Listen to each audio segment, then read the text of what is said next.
Je voudrais commencer par une blague qui me fait toujours rire chaque fois que j'y pense. Vous la connaissez, c'est une bonne vieille blague. Tu es Pierre, et sur cette pierre, je bâtirai mon église. Elle est vraiment excellente. Je ne sais pas si vous avez bien senti le ressort comique. Pierre. Parce que si je disais tu es Patrice, et sur ce Patrice, ça marche moins bien. Donc, Jésus pratiquait le calembour, même si, je vous l'accorde, ce n'était pas d'un niveau absolument, transcendant. Enfin, en tout cas, ce jour-là, il s'y est essayé. Il était bien meilleur en caricature. Qu'as-tu à regarder la paille qui est dans l'œil de ton voisin et la poutre qui est dans le tien? Alors, je ne sais pas ce que les dessinateurs ici présents pensent, comment ils imaginent rendre compte de la poutre dans l'œil, enfin, c'est quand même une caricature, même s'il ne l'a pas dessinée, à moins que le jour où il était devant la femme adultère, peut-être, je ne sais pas. Mais surtout, quand Jésus racontait des paraboles, c'était chaque fois des caricatures. Puisque dans toutes ces paraboles, il y a un côté schématique, excessif, caricatural, outrancier, et qui est souvent le moteur même de la parabole. Et cette dimension caricaturale, elle va même quelquefois jusqu'à l'excès, ou jusqu'à l'outrageant pour l'auditeur. Je pense par exemple à la parabole, la parabole dite de la brebis perdue, où Jésus, dans la parabole, met en scène des scribes et des pharisiens qui s'occuperaient eux-mêmes de leurs moutons, ce qui est impensable, puisque c'est un métier impur et qui donc leur est interdit. Mais en leur racontant ça, il les fait s'imaginer dans cette situation impure. Je ne sais pas si Jésus pratiquait la contrepétrie. C'est possible. J'ai jamais vu de thèse sur le sujet. Il y a des étudiants en théologie dans la salle. L'art de décaler les sons dans l'Ancien et dans le Nouveau Testament. Au XVIe siècle, ça c'est sûr. Mais dans la Bible, peut-être, après tout, je ne sais pas. Ces petits rappels évangéliques ne sont pas simplement pour faire joli, mais dans le contexte si particulier où se déroule cette exposition, il faut souligner avant tout bémol, et il peut bien sûr y en avoir, et j'en poserai tout à l'heure, que la caricature, ça a été dit par Patrice, je le redis avec mes mots, la caricature est un signe de bonne santé spirituelle. Un signe de bonne santé spirituelle. Elle l'est d'autant plus si elle fait réfléchir, ce qui est le cas des dessins qui sont rassemblés ici, à côté, et du projet même de cette exposition. Et donc je voudrais relever en quelques phrases seulement, donc peut-être de manière caricaturale, 3 questions théologiques en lien avec cette exposition. Première question. Puisque la caricature est une irrévérence, et que les dessins exposés ici sont une invitation à ne pas se prosterner, c'était sur l'invitation qu'on a reçue, de manière plus large, est-ce qu'il y a quelque chose que je pourrais dire, ou quelque chose que je pourrais faire, qui attenterait à l'honneur de Dieu? Vous savez que la réforme protestante insiste sur la souveraine liberté de Dieu. Une liberté que nous n'avons pas à craindre, mais qui au contraire est une bonne nouvelle. Il n'y a donc aucune compétition, ni même aucune négociation possible entre Dieu et l'humain. Il n'en va pas de même entre eux qu'entre des vases communicants où moins d'humain signifierait plus de divin ou inversement.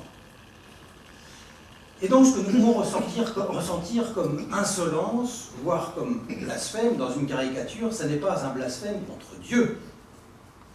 C'est un blasphème peut-être, une irrévérence sûrement, contre nos images, contre nos imaginaires de Dieu.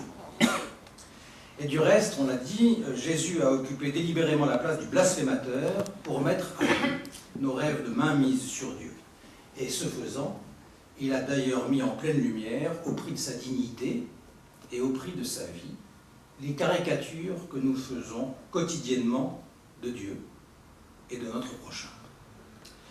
Mais alors, deuxième question, en quel Dieu croyons-nous?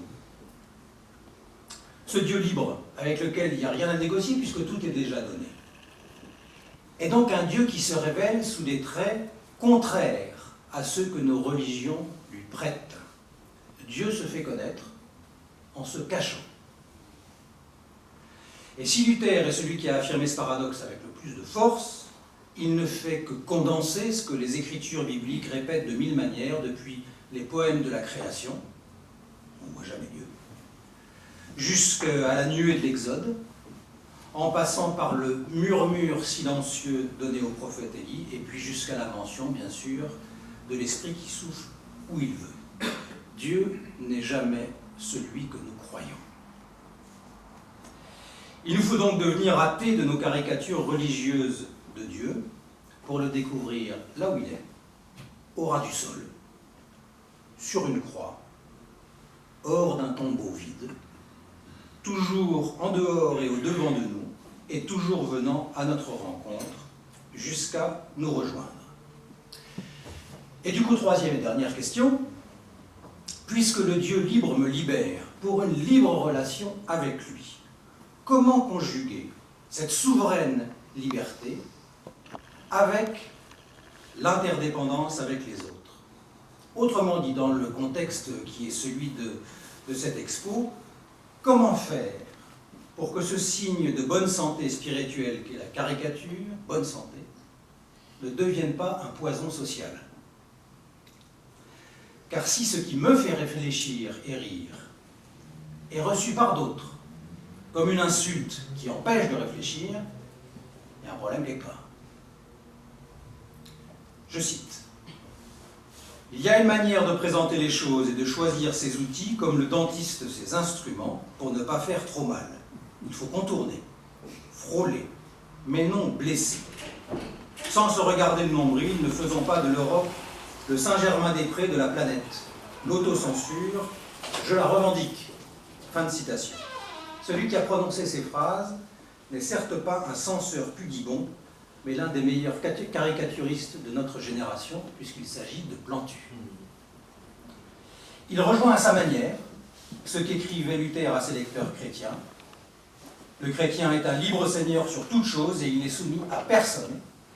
Le chrétien est un serviteur obéissant en toute chose et il est soumis à tout un chacun.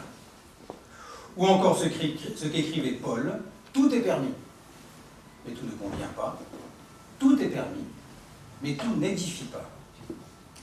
Et Plantu attire ainsi notre attention, parfois un peu oublieuse, sur le fruit principal de la liberté, inséparable d'elle, et qui est la responsabilité.